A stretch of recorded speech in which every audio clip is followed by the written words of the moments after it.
What if the smallest thing you ever did for someone was the reason your whole life changed? Not a big act, not some grand, brave thing, just toast, cut in silence.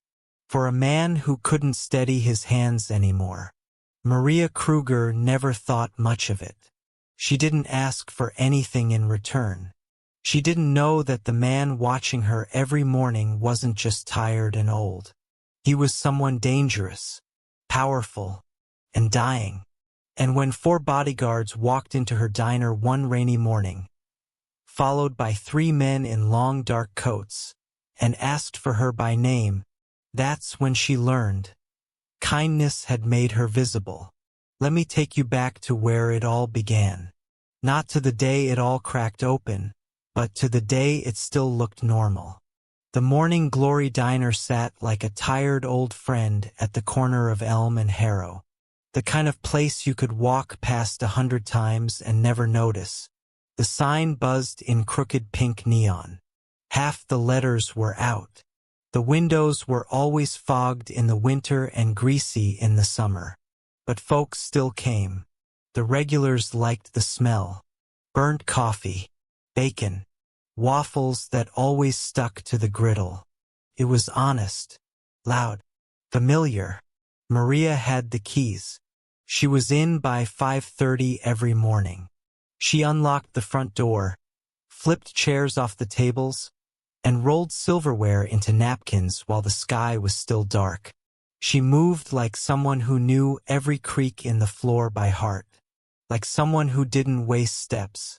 She wore the same gray sneakers every day, tied tight, comfortable, no frills, hair pulled back, apron already stained before sunrise. The coffee pots hissed. The kitchen roared to life. The register was always off by $1 or $2. Maria didn't bother fighting Sal about it anymore.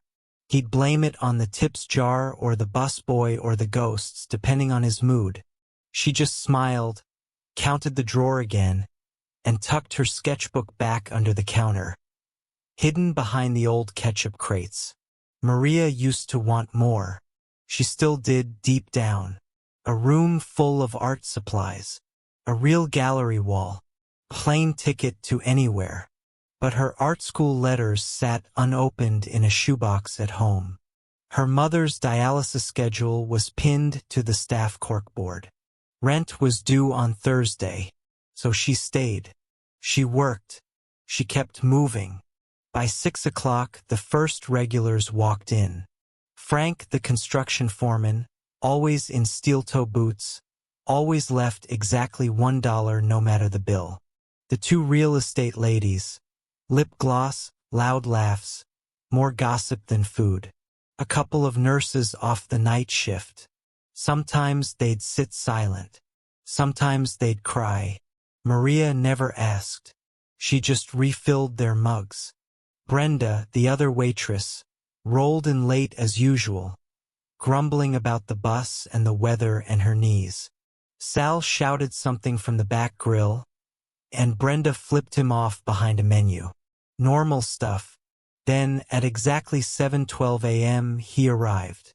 Every morning. Never early. Never late. Miguel Coleman. Tall. Thin. Coat too heavy for the season. Fedora always the same, slightly tilted like it had been placed just so. He walked slow but with purpose. Like someone used to being followed, even if no one followed him now. He always took the same booth, back corner under the flickering bulb, facing the window, watching the street, watching everything. He didn't look like much, quiet, pale, hands trembling just enough to notice, but not enough to mention. Maria didn't ask him for an order. She knew it by heart. Black coffee, plain oatmeal, 2 slices of dry toast. She brought it out without a word, set it down carefully. No questions, no sugar, no fuss. Most days he wouldn't look up. He'd just stare out the window, blinking slow, like the world was playing in a language only he understood. But every now and then, especially when the knife slipped in his hand, he'd pause. Maria saw it one morning. Saw the way his knuckles stiffened when he tried to cut the toast. He wasn't weak. He was just tired. So she picked up the knife. Quiet. Smooth. She cut the toast into 4 even squares. Placed the fork back on the side of the plate. Said nothing. And for the first time in months, the man looked at her. Eyes like winter sky. Still. Sad. Like they'd seen too much. He nodded. Once. And that became their thing. Maria never told anyone. Not Brenda. Not Sal. Not her mother. It wasn't a big deal. She just helped a man eat his breakfast. But every morning after that, she did it again. Coffee. Oatmeal. Toast. Cut clean, soft. Quiet. She talked sometimes. Not to him, really, just near him. Said how her mom was having a good week. Said how the rain always brought in cranky customers. Said how she used to dream of art school, and how maybe she'd still go one day if things ever stopped breaking. He never said a word. But he listened. She could tell. He started leaving a quarter more than the bill. Then $1. Then 5. Never said why. Never looked up when she cleared the plate. Just nodded. Brenda called him the statue. Sal warned her. That man was somebody back in the day. Maria shrugged. Didn't matter who he was. She never treated him like a ghost. She treated him like a person. And then one Tuesday morning, he didn't show up. 7:12 came. Then 7:15. Then 7:20. No Miguel. No oatmeal. No toast to cut. The diner felt colder. Quieter. Like someone important hadn't just missed breakfast. But disappeared. Maria felt it in her stomach. Something was off. She was wiping down his usual table when the door opened. Not with the normal jingle. Not with the usual chatter. This was different. First came the bodyguards. 4 of them. Thick shoulders. Blank faces. Dark coats. Then 3 men in suits. Sharp. Serious. The kind that didn't wait in line. The diner went silent. Brenda stopped mid-order. Sal peeked from the kitchen with a spatula still in his hand. The real estate ladies froze, forks halfway to their mouths. The tallest man stepped forward. Looked straight at Maria. Which one of you is Maria Kruger? And just like that, her ordinary life was over. Miguel Coleman woke up hurting. Not the sharp kind that makes you yell. The slow, quiet kind that tells you your time is running out. Every morning was the same now. Pain. Pills. The mirror showing a face he barely knew anymore. He used to be someone people feared. Now he was just old. His house was big and empty. Too many rooms. Too many ghosts. By 6:30 he was dressed. Heavy coat. Good shoes. Hat tilted just right. Old habits. Car's ready, sir. His driver would say. I'll walk. Miguel would answer. Same words. Every day. The black car would follow anyway. 20 yards back. The bodyguard too. Angelo. Big guy. Quiet. Loyal. Those 3 blocks to the Morning Glory Diner were Miguel's last bit of freedom. 3 blocks where nobody bowed or whispered when he passed. 3 blocks where he could pretend he was just an old man taking a morning walk. Not the Miguel Coleman who once ran half the city. Not the man whose name still made people cross the street. As he walked, Miguel counted things. Counted breaths. Counted steps. Counted businesses that still paid him every month. The laundromat. The tow yard. The boxing gym. All his. All clean now. Or clean enough that cops stopped looking. He spent years washing blood off his money. Making things proper. Building something his family could have without shame. But shame followed anyway. It lived in his bones. In his dreams. In the face that watched him from old photographs. Lupita. Sweet Lupita with the big laugh and bigger dreams. The only woman who ever saw past his hard shell. The one who died because she loved him. The morning glory diner wasn't much, but it pulled him back day after day. Maybe it was how it stood strong under the rumbling train tracks.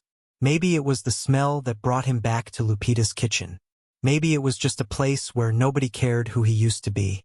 Or maybe it was Maria. The first time he saw her, something cracked inside Miguel's chest. She moved like she was dancing, even when she was tired. Quick hands, bright eyes, a real smile. He watched her help an old man cut his food without being asked. Watched her slip extra bacon to the skinny kid who counted pennies for breakfast. Watched her draw in a hidden notebook during quiet moments. Miguel knew people. Had built his life judging who could be trusted. Who would break. Maria bent but never broke. She served him without questions that first day. Black coffee, plain oatmeal, dry toast. When his hands shook too much to cut it, she stepped in. No fuss, no pity, just help. Every day she cut his toast into perfect squares. And every day he listened to her talk about her sick mother. About the art school she couldn't afford. About the pictures she still drew when no one was looking. Not once did she complain. She has her kindness. He'd whispered to himself that first week. Now, 6 months later, his choice was made. Vincent didn't like it. His nephew Dante would hate it. But Miguel Coleman hadn't spent 50 years caring what others thought. He was dying. And he knew exactly what he wanted to do with what was left. Maria's alarm buzzed at 4:30. She hit it once, twice, then forced her eyes open. Her tiny apartment was cold. The heater was broken again. She checked her phone. 3 missed calls from the hospital billing office. A text from her mother saying, "Don't worry." Maria always worried. The bill sat on her little table. $22,000 for the next round of treatment. Insurance paid half. She needed the rest.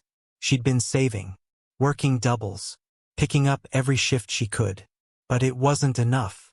Not even close. Her mother kept saying, "Don't ruin your life for mine." But what choice did she have? Maria looked at her art stuff gathering dust in the corner. The letter from art school still taped to her wall. They wouldn't hold her spot again. Some dreams had to wait. By 5:15 she was walking to work. The cold bit through her thin jacket. Sal was already at the grill when she arrived. "You're working double today," he said before she could even hang her coat. Brenda called in sick. Maria's heart sank. She'd promised to visit her mom. "I need to leave by 7, she said, tying her apron. "Not happening." Sal didn't look up. "Friday crowd tonight. Good tips if you hustle." Maria bit her lip. Last time she argued, he cut her hours. She couldn't afford that now. The morning rush hit hard. Truckers, office people, construction crews. Maria moved fast. Pour, serve, smile, clear, repeat. Sal kept shouting from the kitchen. "Table 7's been sitting too long. Move 'em out. Order up for 4. Don't let it get cold. This ain't a hotel, Maria. We need those tables." She nodded, kept moving, kept smiling. At 7:12 the bell rang. Miguel stepped in, same as always. Heavy coat, hat, eyes that saw too much. Booth 4. Black coffee, plain oatmeal, dry toast. No words needed. When she checked his table minutes later, his hands were fighting with the knife. She gently took it, cut the toast into squares and stepped back. "Feels like snow's coming," she said softly. Miguel didn't answer, just nodded once.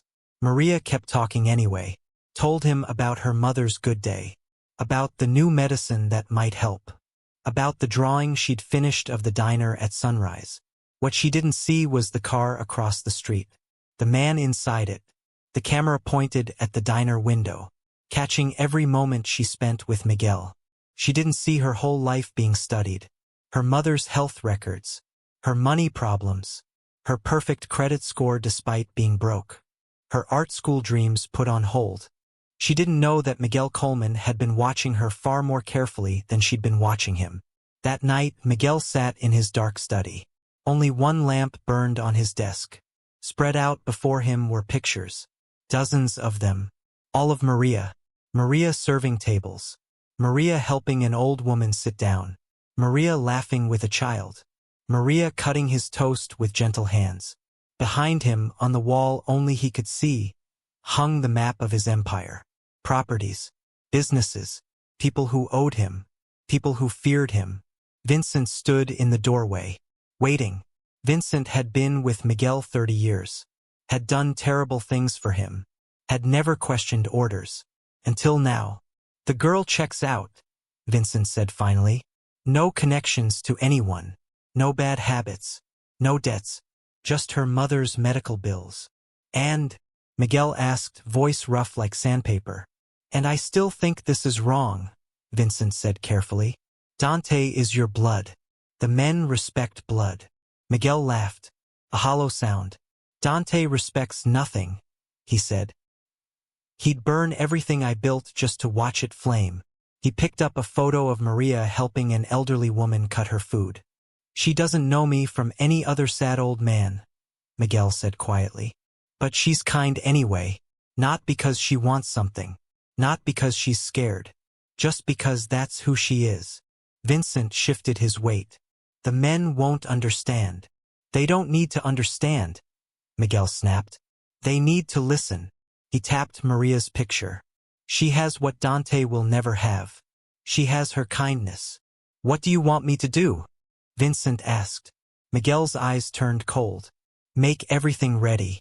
It's time. Monday morning came with bitter cold. Maria shivered at the bus stop. The sky hung gray and heavy, promising snow even though it was only October. Inside the diner, she checked the clock every few minutes. 7:12 came and went. No Miguel. By 7:20, she was worried. He was never late. At 7:23, the bell finally rang. Miguel stepped inside, moving slower than usual. His skin looked gray. His coat seemed too big for him now. Maria hurried over. Let me help you. He didn't refuse her arm as she guided him to his booth. That alone told her something was wrong. She quickly brought his order, watching as he struggled with his coat buttons. Should I call someone for you? She asked gently. Miguel shook his head. Just cold, he whispered. When it came time to cut his toast, something changed. As Maria picked up the knife, Miguel's hand touched hers. His skin was cool and paper dry, his touch light as a feather, but it froze her in place. In 6 months he had never touched her, had barely looked at her. Now his eyes met hers fully, gray eyes suddenly sharp, seeing all of her. Thank you, child, he said. 3 simple words. His first words to her ever. It's nothing, she replied, suddenly nervous. Anyone would do it. No, he said, with a ghost of a smile. That's just it. Almost no one would do what you do. That's the point. He let go of her hand, and Maria cut his toast, trying to hide how her own hands now shook. Miguel ate almost nothing, just sipped his coffee, staring out the window like he was searching for something. Under his cup, he left a crisp $100 bill. Mr. Coleman, Maria called, rushing to the door with the money. You left too much, but he was already gone. The black car pulled away from the curb, taking Miguel Coleman out of her life. Forever. Tuesday morning came with rain, the kind that turns the world gray, that taps against windows like impatient fingers, that makes every customer shake their umbrella and complain about wet socks. Maria arrived earlier than usual. Something about Miguel's strange goodbye yesterday left her uneasy. She couldn't sleep. She moved through her opening routine with half her mind elsewhere. Unlock the door. Flip chairs down. Start the coffee. Check the supplies. Her hands kept pausing. Her eyes kept drifting to the window. By 6, the regulars started showing up. Dripping. Grumbling. Extra hungry. Weather like this makes a person want 3 eggs instead of 2, Frank said, shaking water from his work boots. Maria nodded, smiled, poured coffee, but her heart wasn't in it. Something felt wrong today, like the air before a storm breaks.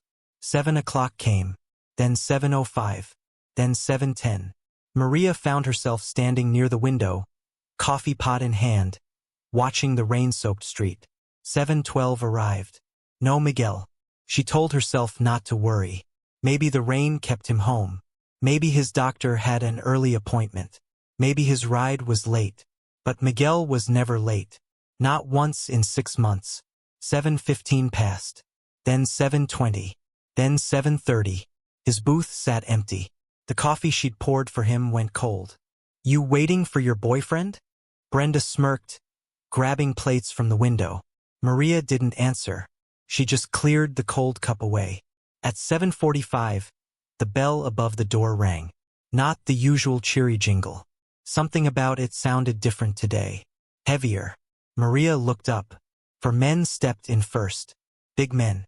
Men whose shoulders barely fit through the door together. Men in dark coats despite the rain. Men who didn't smile or look around or shake off the water. Men who stood like walls. Behind them came 3 more men. Different kind of men. These wore suits under their coats. Expensive ones. Their shoes didn't have a speck of mud despite the weather. Their faces were calm, but their eyes missed nothing. The last to enter was slimmer. Carried a leather briefcase. Had the look of someone who knew laws and how to bend them. The diner went quiet. Not the normal breakfast quiet where forks scrape and coffee cups clink. Dead quiet. The kind where people forget to chew. Sal peeked out from the kitchen, spatula frozen in his hand. His face went from annoyed to scared in 2 seconds flat. Maria, he hissed, voice tight. What did you do? The tallest of the suited men stepped forward. His hair was silver at the temples. His eyes were dark and steady. He scanned the diner like he was taking inventory. When his gaze found Maria, it locked on and stayed. Maria Kruger? He asked. His voice was surprisingly gentle for a man his size. Maria nodded. The coffee pot felt suddenly heavy in her hand. My name is Vincent Romano, he said. I worked for Miguel Coleman. Worked for. Past tense. Maria felt her stomach drop. Mr. Coleman passed away last night, Vincent continued. Peacefully. In his sleep. The diner seemed to grow colder. The rain outside louder. I'm sorry to hear that, Maria said, her voice small. He was a nice man. Something flickered across Vincent's face. Almost a smile. Almost sad. He was many things to many people, he said. But before he died, he left very specific instructions. Your name is mentioned prominently in those instructions. Maria blinked. Once. Twice. Me? But I just served him breakfast. Vincent's eyes never left her face. It seems Mr. Coleman saw something more significant in your interactions. He's named you in his will. You need to come with us. A mug crashed somewhere. Brenda had dropped a customer's coffee. Holy Mother of God, she whispered. You're those Colemans. The real estate ladies at table 6 suddenly gathered their purses. The truckers at the counter stopped chewing. Sal stepped fully out from the kitchen now, wiping his hands nervously on his apron. Mr. Romano, he said, his voice high and tight. I had no idea she was. That Mr. Coleman was. This is a clean place, I swear. We don't cause trouble. Vincent barely glanced at him. No one's saying you do. He turned back to Maria. Miss Kruger, there's a car waiting. The reading is scheduled for 9 o'clock. Reading. Maria felt like she was swimming through mud. Nothing made sense. What reading? Of the will, said the man with the briefcase, speaking for the first time. Your presence is required, not requested. Maria looked at Miguel's empty booth, at the 4 men blocking the door, at Sal's terrified face. I don't understand, she said. Mr. Coleman was just a customer. He didn't even talk to me. Vincent's face softened slightly. And yet you cut his toast every morning. Spoke to him about your mother, about your art, about your dreams of school. Maria froze. How do you know that? Mr. Coleman saw things, remembered things. It's what kept him alive all these years. The real estate ladies whispered furiously to each other. Miguel Coleman, one hissed. The Miguel Coleman. My father used to say his name could stop traffic on the north side. They say he owned half the judges in the city, her friend whispered back. They say he buried 3 rivals under the new highway. Maria's legs felt wobbly. Who was he? Really? Vincent glanced around the diner, then back to her. That's a conversation for the car, Miss Kruger. Will you come willingly? It wasn't really a question. Not with 4 mountains blocking the only exit. Maria looked down at her coffee pot, at her stained apron, at the life she'd been living just 10 minutes ago. That life suddenly felt very far away. Can I get my coat? She asked quietly. Vincent nodded. Of course. We're not animals. Maria walked to the back room.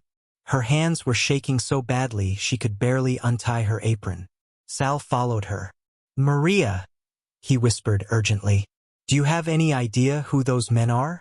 Who Coleman was? She shook her head. He was the boss, Sal said, eyes wide. The real boss. Even when he was old, people still crossed the street when they saw him coming. I just cut his toast, Maria said, her voice small. Sal ran a hand through his thinning hair. God help you, kid.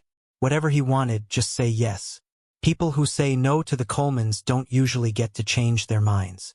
Maria grabbed her coat from the hook, her sketchbook from under the counter. She looked around the diner one last time, at the cracked vinyl booths, at the sticky menus, at the life she'd been stuck in for 3 years, and at booth 4, where an old man had watched her every move for 6 months straight. Not just a tired old man. Miguel Coleman, a name that made grown men pale, a name that still hushed rooms, a name now tied to hers.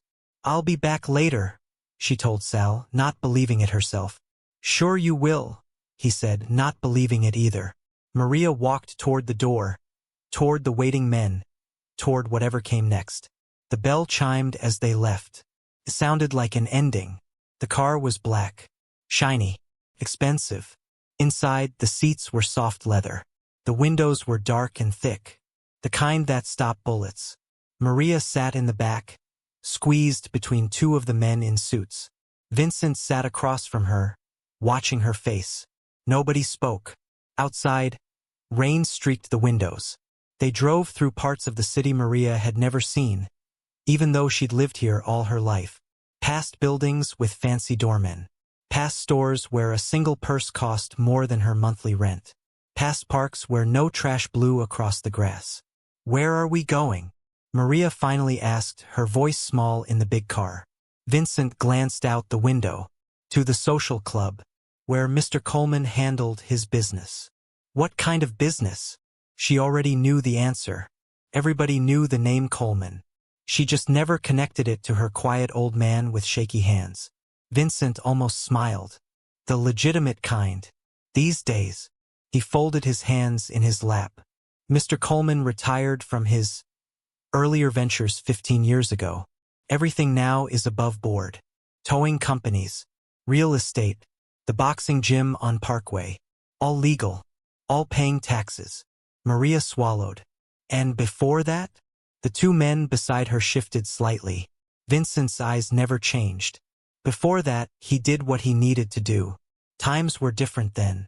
The car turned onto a narrow street lined with old brick buildings. They stopped in front of one with faded lettering above the door. Old Neighborhood Sons of Sicily. The windows were clean but covered with heavy curtains. A small camera blinked above the door. We're here, Vincent said, as if Maria might have missed it. 2 of the bodyguards opened the car doors, scanning the street before letting anyone out. One held an umbrella over Maria's head as they walked to the entrance. Inside smelled like cigar smoke and furniture polish. Dark wood paneled the walls. Old photographs hung in heavy frames. Men in suits from another time. Boxing matches. Handshakes with important-looking people. They walked down a hallway lined with more pictures. At the end was a set of double doors. Vincent paused, hand on the knob.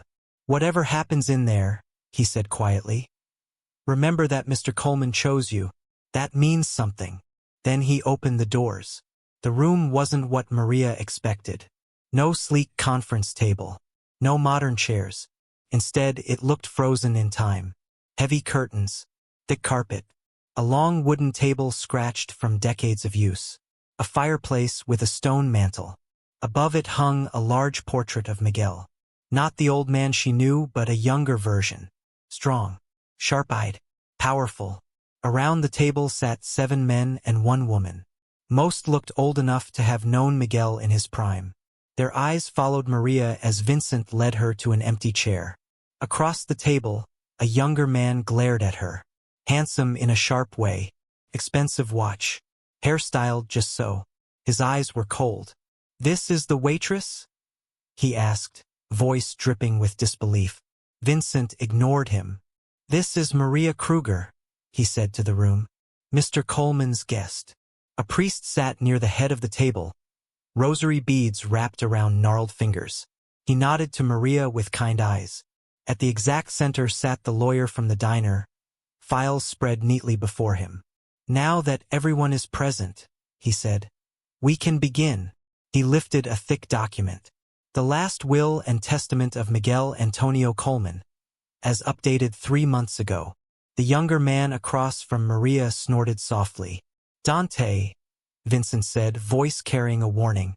"Dante Coleman, the nephew." Maria had heard that name whispered in the diner once or twice. The lawyer cleared his throat and began reading. First came standard things. Money to his sister. His house to a cousin. Donations to 3 churches and a children's hospital. Specific amounts to men around the table. Then the lawyer paused. Looked up at Maria. "To Maria Dolores Kruger, who showed kindness without knowledge, I leave the sum of $200,000, to be paid immediately, no taxes withheld, no questions asked." The room went still. Maria felt her heart stop, then race. $200,000.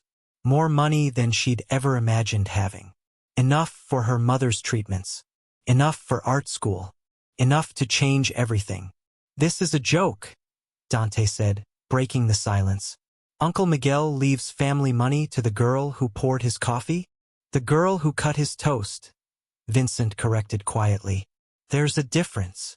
The lawyer continued as if there had been no interruption.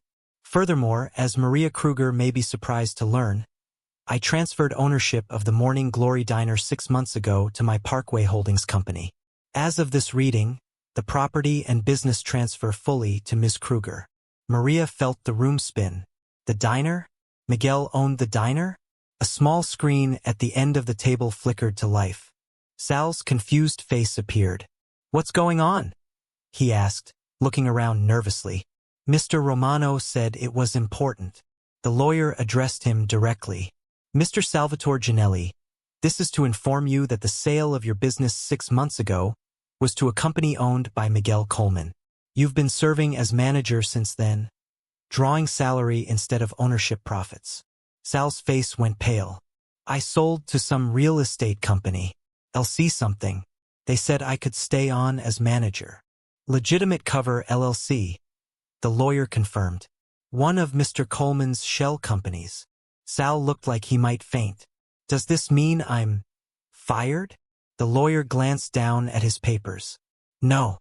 Your employment is guaranteed for 5 years at current salary, provided you comply with new management directives." Sal's eyes found Maria on the screen. "New management? Ms. Kruger is now your boss," the lawyer said simply. The screen went dark before Sal could respond. Maria couldn't speak, couldn't think. The diner she'd seen as her prison was now hers, but the lawyer wasn't finished. "Additionally, I leave to Maria Kruger the sum of $3,500,000, held in trust for the renovation and expansion of the Morning Glory Diner and surrounding properties." Gasps around the table. "With the following conditions," the lawyer continued. "The diner must remain a legitimate business. No backroom gambling. No money laundering. No collections or payoffs on the premises." He looked up at Maria. "In short, it must remain what it has always pretended to be. An honest place where people can eat in peace." Dante slammed his hand on the table. "This is insane. That's family money going to a stranger. A waitress." An old man across the table spoke for the first time. "It was Miguel's money, Dante. His to give." "He wasn't thinking clearly," Dante snapped. "He was old. Confused." "He was sharper at 80 than you'll ever be," Vincent said softly. The lawyer waited for quiet, then reached into his briefcase. He pulled out a small envelope. Finally, to Maria Kruger, "I leave this key." He slid a small brass key across the table. "It opens a room behind the meeting hall. A private study Mr. Coleman maintained. His instructions state that you are to come back tomorrow, alone, and see what's inside." Maria picked up the key. Felt heavy, important. "The envelope contains a note," the lawyer added. Maria's fingers trembled as she opened it. Inside was a single line of neat handwriting. "For the room behind the room, where truth lives." Dante stood abruptly. "This meeting is a farce. I'll be contesting the will." The lawyer smiled thinly. "You're welcome to try." Mr. Coleman anticipated that. "His documentation is quite thorough." Dante stormed out, slamming the heavy doors behind him. The room fell silent again. Maria looked at the key in her palm. At the check the lawyer had slid across to her. At the paper saying she now owned the diner where she'd worked for 3 years. "Why me?" she finally whispered. Vincent glanced at Miguel's portrait above the fireplace. "I think," he said slowly, "that's what the room behind the room will explain." Maria stood outside the social club the next morning, key clutched tight in her hand. She hadn't slept. How could she? Yesterday she was just a waitress with empty pockets and fading dreams. Today she had $200,000 in a new bank account, owned a diner, and held a brass key that unlocked God knows. The club looked different in daylight. Less scary. More tired. Paint peeling at the corners. Brick faded by decades of sun and snow. She took a deep breath and knocked. The door opened almost instantly. Vincent stood there, looking less formal today. No tie. Sleeves rolled up. "You came," he said. "Not a question." "Did you think I wouldn't?" Vincent's face didn't change. "Some would take the money and run. Never look back." He stepped aside to let her in. The club was quiet, empty except for 2 old men playing cards in the corner. They glanced up, then quickly looked away when they saw Vincent watching. "The others wanted to be here," Vincent said, walking her down the same hallway as yesterday. "I told them no." Miguel was clear. "You see it alone first." They passed the meeting room where the will had been read, kept walking, turned down a narrower hallway Maria hadn't seen before. At the end was a plain wooden door. No sign, no number. "This is as far as I go," Vincent said. "The room has been kept exactly as he left it." Maria held up the key. "Why me?" Vincent looked at her for a long moment. "That's what's inside. The why." Then he turned and walked away, leaving her alone with the door and the key. The lock turned easily. The door swung open on silent hinges. Maria stepped into Miguel Coleman's secret heart. The room wasn't large, but every inch told a story. No windows, warm lamp light, walls covered floor to ceiling with photos, newspaper clippings, maps marked with pins and string. A desk sat in the center, neat and organized. A comfortable chair. A small table with a record player. But it was the photos that pulled Maria forward. Hundreds of them. Some yellow with age. Some fresh and crisp. Miguel as a young man. Handsome. Strong. Standing with groups of tough-looking men. Miguel at parties. Shaking hands with men in expensive suits. With police officers. With judges. And then, in the center of it all, a large framed photo of a young woman. Beautiful. Laughing. Standing under a hand-painted sign. Lupita's Lunch. Her eyes sparkled with life. Her smile could light up a room. Next to it, a smaller photo. This one Maria recognized. It was her. Standing at the diner window. Sunlight catching her profile as she cut toast on a plate. A candid shot taken without her knowledge. Between the photos, pinned with careful precision, was a handwritten note. "She has her kindness. She'll do what I couldn't." Maria's legs felt weak. She sank into Miguel's chair, trying to understand. The desk held more secrets. Neat stacks of ledgers filled with tiny, precise handwriting. Every dollar that came in. Every dollar that went out. Names, dates, amounts. Some entries were marked with small red dots. Maria opened one at random. Payment to Judge Harriman, $15,000. Case dismissal for D. Coleman. Dante, Miguel's nephew. Beside the ledgers sat a tape recorder and dozens of cassette tapes, each labeled with names and dates. Maria pressed play on one marked, Dante, March 2023. A voice filled the room. Angry. Sharp. I don't care if he's late. Break his fingers. One for each week. Make an example. Maria switched it off, hands shaking. Another section of wall held maps of the city. Buildings circled in red. Notes scribbled in margins. Tow yard clean now. Gym scholarship program working. Laundromat still needs cleaning. And finally a bookshelf. Not business books. Novels. Dozens of them. Well read. Pages marked. Margins filled with Miguel's handwriting. Crime and Punishment. The Count of Monte Cristo. Les Miserables. Books about guilt. Redemption. The Price of Choices. On the middle shelf sat a cream-colored envelope with Maria's name. Her full name. Maria Dolores Kruger. The letter inside was handwritten. 5 pages. The script neat but slightly shaky. Like someone fighting their own hands. Dear Maria, by the time you read this I will be gone. Good riddance, many would say. I'm not a good man.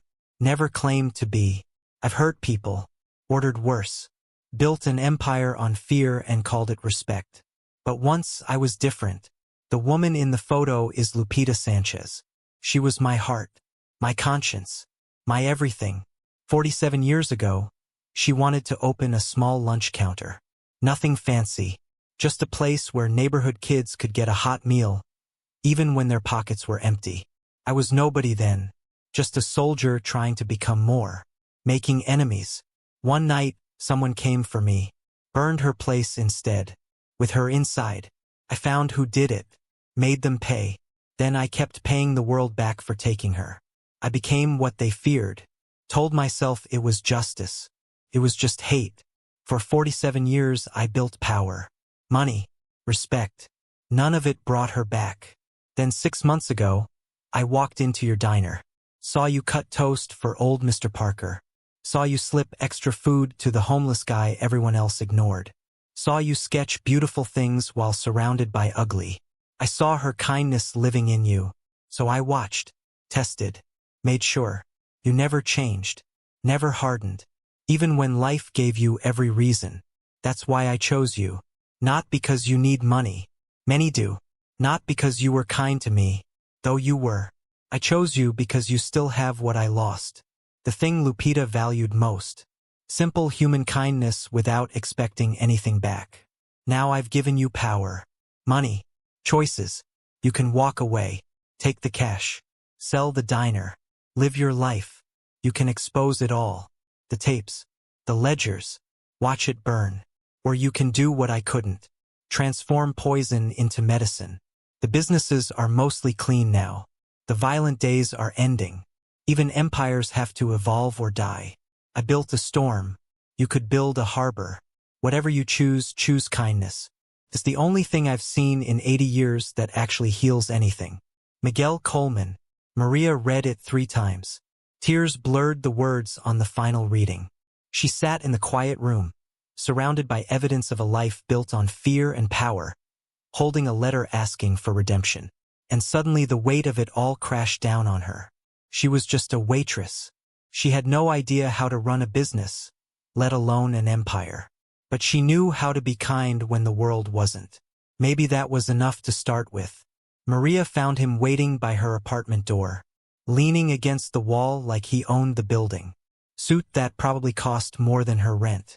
Watch that could pay her mother's medical bills for a month. Smile that never reached his eyes. Dante Coleman. There she is, he said, straightening up. The waitress who stole my inheritance. Maria clutched her keys tighter. The hallway suddenly felt too narrow, too far from the street. I didn't steal anything, she said quietly. Your uncle gave it to me. Dante laughed. Not a happy sound. My uncle was a sentimental old fool at the end. Seeing ghosts. Getting soft.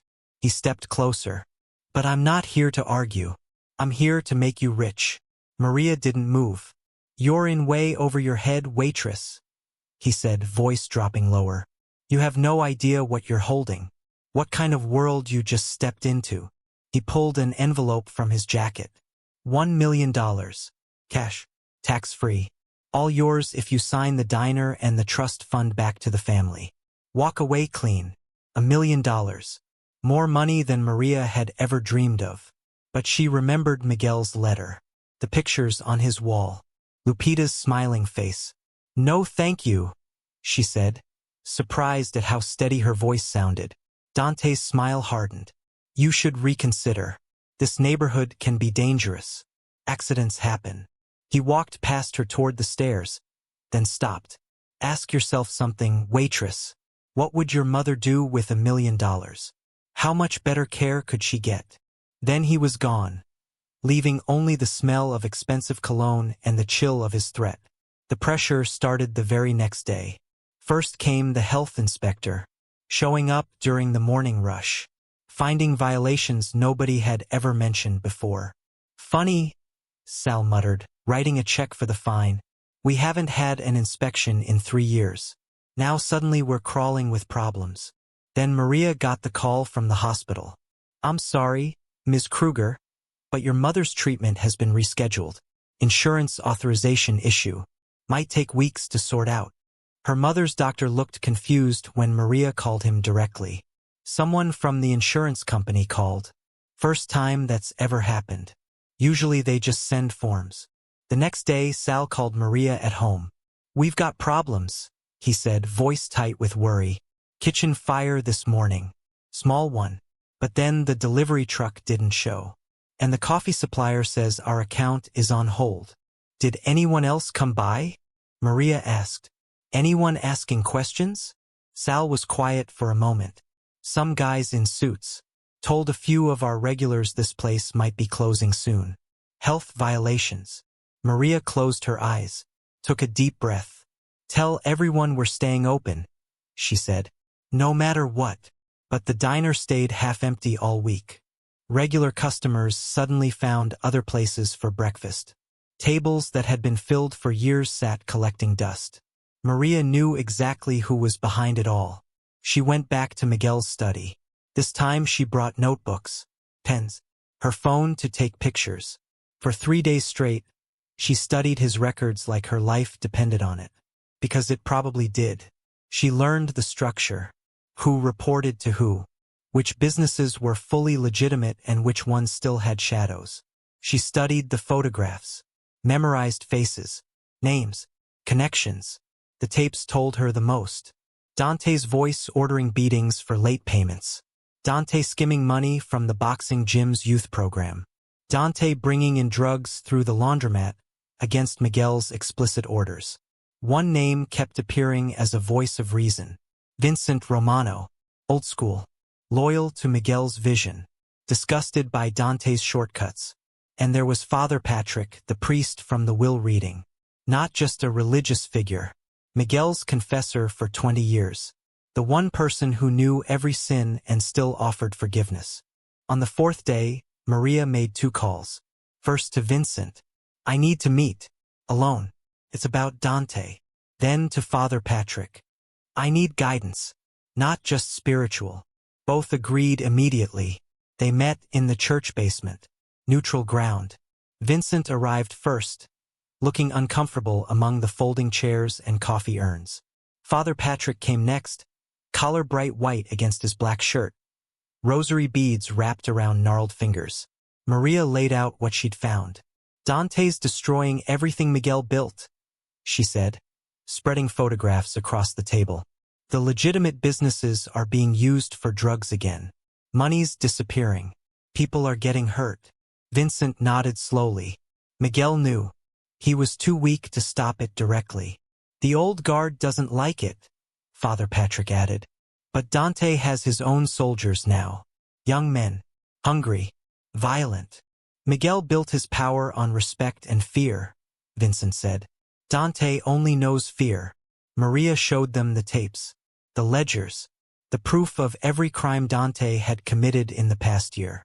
Why are you showing us this? Vincent asked finally. Because I need allies, Maria said simply. I can't do this alone. Do what, exactly? Father Patrick leaned forward. What Miguel asked me to do. Transform poison into medicine. Vincent looked skeptical. How? First I stop Dante. Then we finish what Miguel started. Make everything legitimate. For real this time. Father Patrick smiled slightly. You've got Miguel's steel in you. Didn't see that coming. I'm still just a waitress, Maria said. But I know right from wrong. And I know Dante is wrong for everyone. That night, Maria met with someone else. A reporter named Jackson who'd been investigating the Coleman organization for years. They sat in a public park. Open space. Hard to bug. Hard to sneak up on. Why would you talk to me? Jackson asked suspiciously. Nobody from the Coleman outfit ever talks. I'm not from the outfit, Maria said. I'm the waitress who cut an old man's toast. She handed him a flash drive. Everything's here. Tapes, photos, records.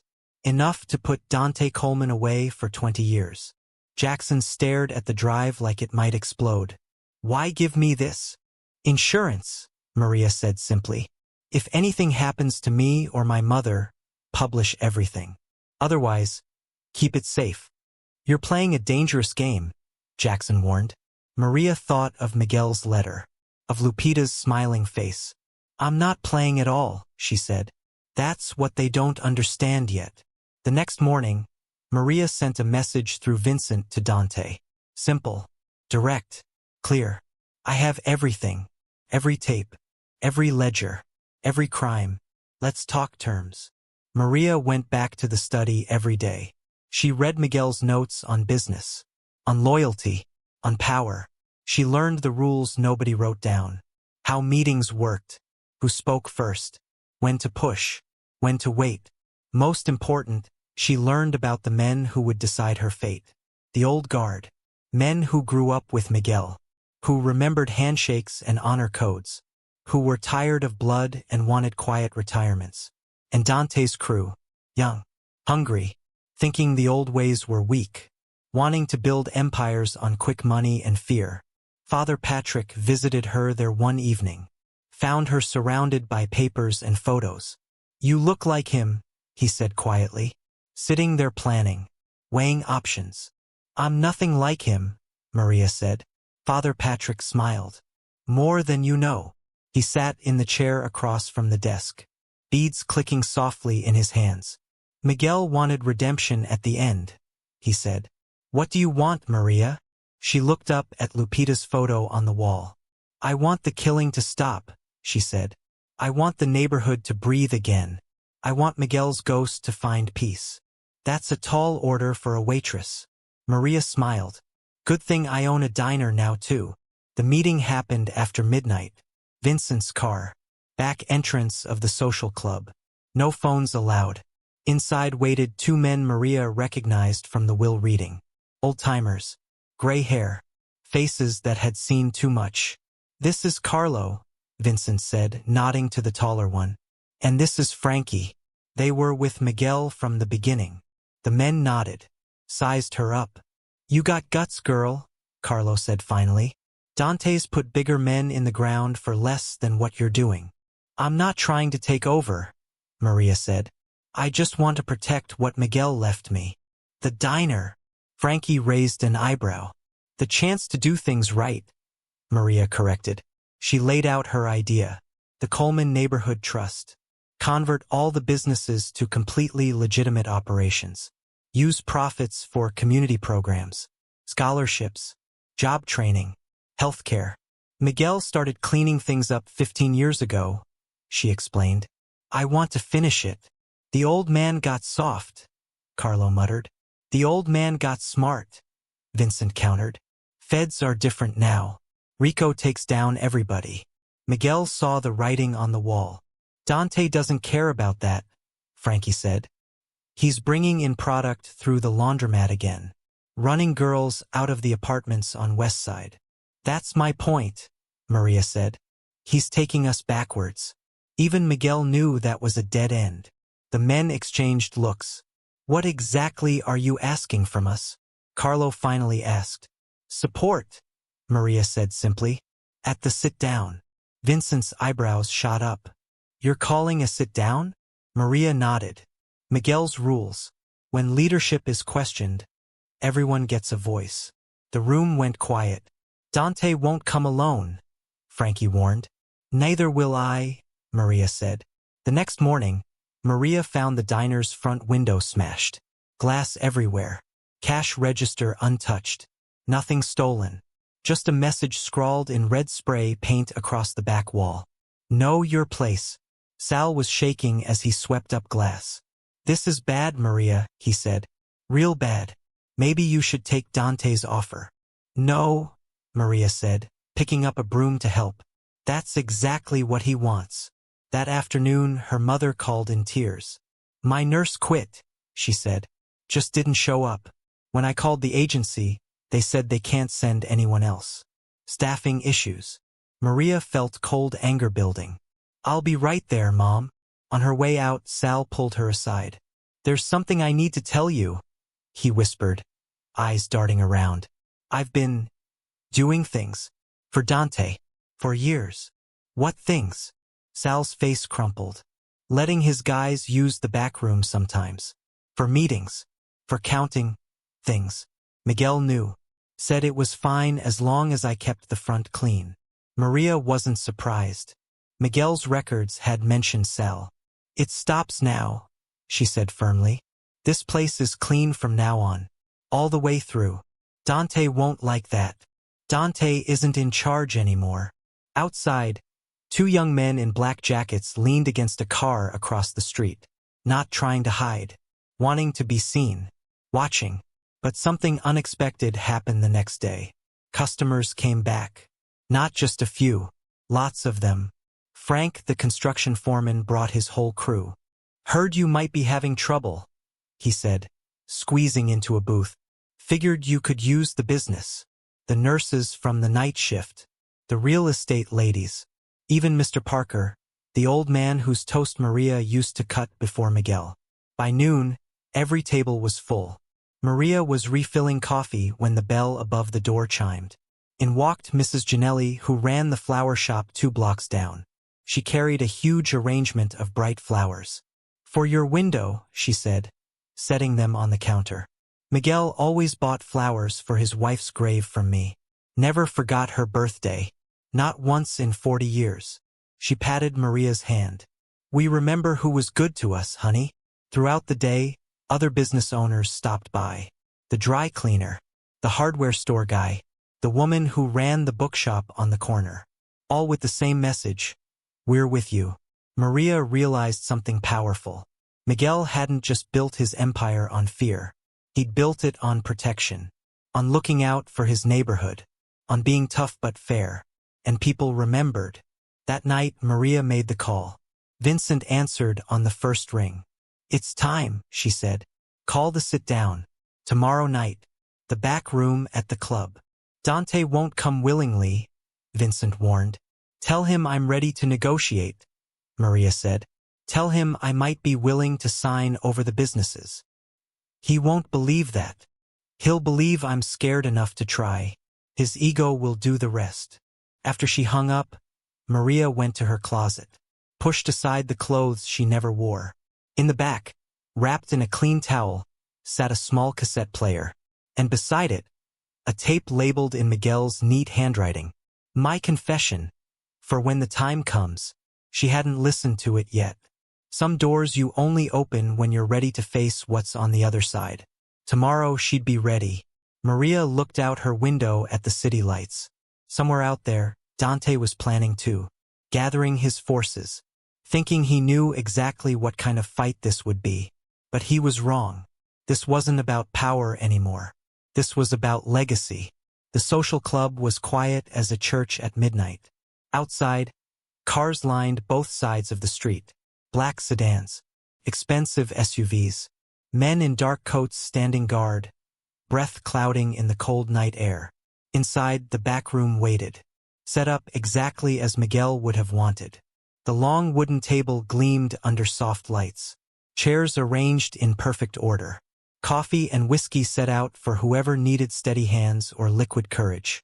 Miguel's portrait hung above the fireplace. Eyes that missed nothing. The empty chair at the head of the table waited like a throne nobody dared claim. Maria arrived first.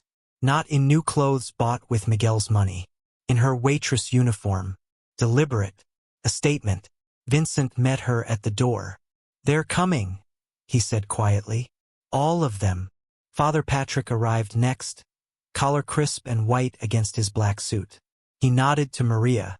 "Remember why you're here." Then came the others. Old guard first. Carlo. Frankie. 5 more men who'd seen decades of business under Miguel. Their faces showed nothing, but their eyes held questions. Last came Dante. 3 young soldiers flanking him. Expensive suits. Cold smiles. Hands that never strayed far from their jackets.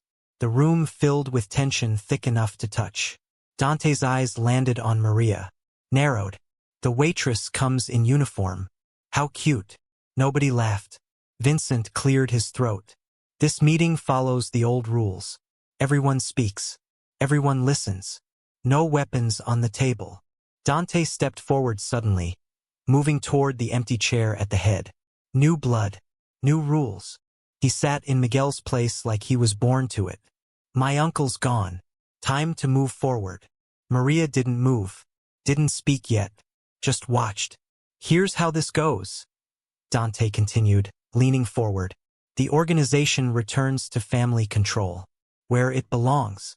We expand operations. Take back territory we've lost. Make real money again." He looked around the table, eyes lingering on each face. Bigger cuts for everyone. Fewer restrictions. We stop playing small and scared. His gaze finally settled on Maria. The waitress can keep her little diner. Run it however she wants. The men will handle the real business. The room hummed with silence. All eyes moved to Maria. She stood. Didn't approach the head chair. Just stood her ground. "Before anyone decides anything," she said, voice steady and clear, "let me tell you what I know." From her bag, she pulled out a small tape recorder. Old. Like the ones in Miguel's study. "Miguel left this for me. For tonight. For all of you." She pressed play. The room froze as Miguel Coleman's voice filled the space. Raspy. Tired. But unmistakable. "If you're hearing this, I'm gone. And you're all deciding what happens next." Every ear strained to catch each word. 47 years ago, I became a monster. When they killed Lupita, I let the devil in. Built an empire on bodies and fear. Called it business. Called it family. It was just revenge that never ended. The old guard shifted uncomfortably. This was Miguel confessing sins they all shared. Now Dante wants to drag us backward. Into blood and prison cells. I've watched him. Recorded him. He's stealing from our legitimate businesses. Bringing drugs back in. Ordering beatings for show. Dante's face darkened. But he didn't interrupt. Couldn't. I was too weak to stop him. Too tired. So I found someone stronger. Someone with the kindness I lost decades ago. Miguel's voice grew stronger. "I built a storm. She builds a harbor. Choose wisely." The tape clicked off. The silence that followed felt like Judgment Day. Maria spoke into it. "I'm not here to run your businesses. I'm here to save them." She spread files across the table. Ledgers. Photos. Transcripts. These show everything. Dante skimming from the boxing gym's youth program. Drugs moving through the laundromat again. Protection rackets targeting the very neighborhoods Miguel promised to protect. She laid down another folder. "And this is the FBI file Miguel somehow got his hands on. They're building a RICO case. They have informants. They have surveillance. They're just waiting for one more big mistake." The old guard Capos exchanged worried glances. "We can all burn together," Maria continued. "Or we can transform. Miguel gave us that choice." Dante slammed his hand on the table. "This is garbage. She's a nobody. A waitress playing dress-up with my uncle's toys." Maria didn't flinch. "I'm exactly who Miguel chose, because I have no interest in power. Only in doing right by his final wish." She pulled out one last document. Crisp. Official. Many pages. This is the charter for the Coleman Neighborhood Trust. It transforms every business into fully legitimate operations. No gray areas, no back rooms. Clean all the way through. She turned the pages slowly. 30% of all profits go to community programs, scholarships for neighborhood kids, job training for former inmates, health care for families that can't afford it. Her eyes moved around the table, meeting each gaze. Anyone who agrees gets amnesty for past involvement. Clean break. A fresh start. Anyone who doesn't. She tapped the FBI file. I can't control what happens next. Dante laughed, but it sounded hollow. This isn't how we do things. We don't let outsiders dictate terms. This isn't weakness, Maria said firmly. This is evolution. This is survival. Miguel saw it. That's why he chose me. She straightened to her full height, waitress uniform suddenly looking like armor. Now you choose. Not with words. With feet. Where you stand shows where you stand. She walked to the far side of the room. Stood alone. Who stands with Miguel's last wish? With the future instead of the past. For 3 heartbeats, nobody moved. Then Vincent stepped away from the wall. Crossed the room. Stood beside Maria. Father Patrick joined next. Carlo hesitated, looked at Dante, then at the FBI file. Slowly crossed over. One by one, the old guard made their choice. All but one moved to Maria's side. Then something nobody expected. One of Dante's young soldiers, barely 25, looked at his boss, swallowed hard, and crossed the floor. When it was done, Dante sat with just 2 men. Isolated. Outnumbered. Vincent's voice filled the quiet room. The family has spoken. Dante stood slowly, eyes burning with hate. You'll regret this. All of you. When the money dries up. When the wolves come. Maria stepped forward, but didn't approach Miguel's chair. Left it empty. I'm not your boss, she said. I'm not even in charge. I'm your conscience. The thing Miguel found again at the end. She nodded to Vincent. Vincent runs operations. Father Patrick provides moral guidance. The trust has a board you'll all sit on. Her eyes found Dante's. You have choices too. Leave the city with dignity and enough money to start fresh somewhere else. Or fight us and face what's in those files. You think this is over? Dante sneered. I think it's just beginning, Maria replied. But not the way you wanted.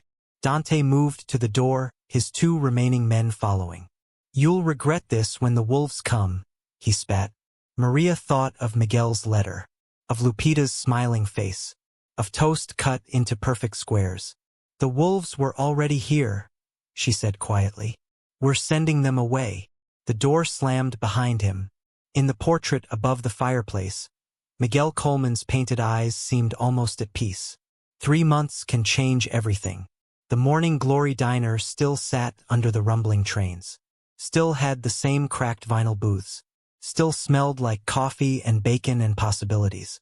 But everything else was different now. The sign outside glowed bright, all letters working. The windows sparkled clean. The kitchen had new equipment that didn't break down weekly.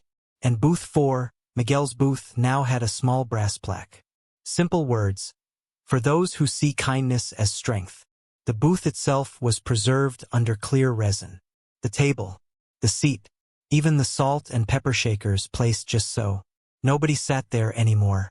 But everybody looked. The walls had changed too. Where there used to be faded food posters now hung artwork. Local artists, neighborhood kids.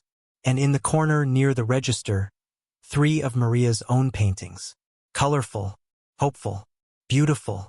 Sal still ran the kitchen, working harder than ever. Sober now. Straight now. His eyes clear and grateful. Best coffee in the city, customers would say, surprised. Best boss too, Sal would answer, glancing at Maria. The morning rush still came. The regulars still had their usual tables. But there were new faces too. People who'd heard the story. Who wanted to see the place where it all changed. The place where the Coleman Empire finally found its heart again. The trust was working better than anyone expected. Every month, the businesses brought in clean money. Good money. Money without blood on it. The boxing gym now had a real youth program. 20 kids off the streets. Learning discipline instead of anger. The tow yard hired ex-cons. Gave them real jobs with real paychecks. Second chances that actually meant something. And the newest addition, the Lupita Sanchez Health Clinic, had just opened its doors in the renovated laundromat building. Care for anyone who couldn't afford it elsewhere. Even the FBI noticed. The agents who'd been building their case suddenly found themselves watching a criminal organization transform into something else entirely. Keep an eye on them, their boss said, but from a distance. Let's see where this goes. Where it was going surprised everyone, especially Maria. Her life had turned inside out. Her mother's treatment was fully covered now. The best doctors, the best care, and it was working. For the first time in years, there was hope. Maria still waited tables 3 days a week. By choice, not necessity. I could hire managers, Vincent had suggested. You don't need to serve coffee anymore. But Maria just smiled. Some things you don't do because you need to. You do them because they remind you who you are. Tuesdays were for trust meetings. Serious business in the very room where she'd faced down Dante. Budget reports. Program updates. Future plans. Thursdays were for art. She'd converted Miguel's study into a studio, kept his photos on the wall, added her own. 2 lives that somehow made sense together. And there was Marcus, the community organizer who ran the youth programs. Quiet, steady, kind eyes that saw her, not the power she now held. You're not what I expected, he'd said on their first real date. What did you expect? Someone who got hard after what happened. Not someone who stayed soft. Maria had smiled. Soft isn't weak. It's just a different kind of strong. Vincent still kept watch. Subtly. From a distance. Making sure the old enemies stayed away. Making sure the new beginning stayed safe. Maria had found family in the strangest place. Not blood. Something else. Something chosen. Word came about Dante 3 months after he left. Arrested in Miami. Tried to set up shop there. Moved on the wrong territory. Threatened the wrong people. 10 to 15 years. No parole. His letter arrived a week later. Angry words. Bitter accusations. But something else too. Questions about his uncle. About why Miguel changed at the end. Maria wrote back. Sent money for his commissary account. Books for the long hours in his cell. Crime and Punishment. The Count of Monte Cristo. Les Miserables. The same books that line Miguel's shelves. Even You Deserve a Chance at Redemption, she wrote. Miguel would want that. No response came. She didn't expect one. Seeds take time to grow. 1 year to the day after Miguel died, they held a service. Not at a church. At the social club. The place was packed. Old guard capos in their best suits. Business owners from the neighborhood. Kids from the boxing gym. Nurses from the clinic. Family in all its forms. Father Patrick led the prayers. Vincent spoke about loyalty. Maria spoke last. Miguel Coleman wasn't a good man, she said simply. He'd be the first to tell you that. But at the end, he wanted goodness to survive him. That's something we can all hope for. They unveiled the mural on the club's back wall. Miguel and Lupita young and smiling. Standing together outside a small lunch counter. The life they might have had. The dream that died but somehow lived on. People cried. Even men who prided themselves on never showing weakness. Some ghosts can heal if you let them. The morning after the memorial, Maria opened the diner as usual. Early light streamed through the windows. Coffee brewed fresh and strong. The smell of possibility filled the air. At precisely 7:12, the bell above the door chimed. An old woman stood there, thin, frail, hands visibly shaking, eyes suspicious and tired. She shuffled to booth 4, then stopped, seeing the plaque. I can sit somewhere else, she said, voice quavering. Maria smiled. No, please. That booth is for people who need it. The woman sat carefully, looking around like she expected to be chased away. Maria brought coffee without being asked. What can I get you this morning? The woman's eyes, hard from years of disappointment, softened just a bit. Just coffee. Black. Maria poured slowly, noticing how the woman's hands trembled around the cup.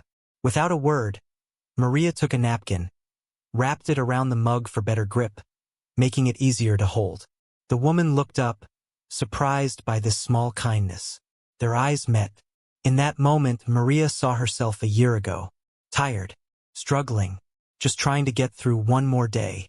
And somewhere she felt Miguel watching, proving, some revolutions don't need gunfire or speeches.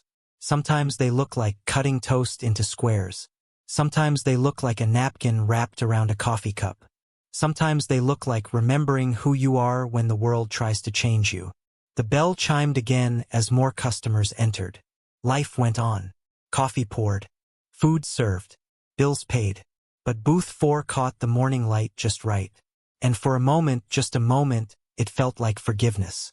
In a city that confuses softness for weakness, Maria Kruger proved that kindness could be steel, not when it hardened, but when it refused to break.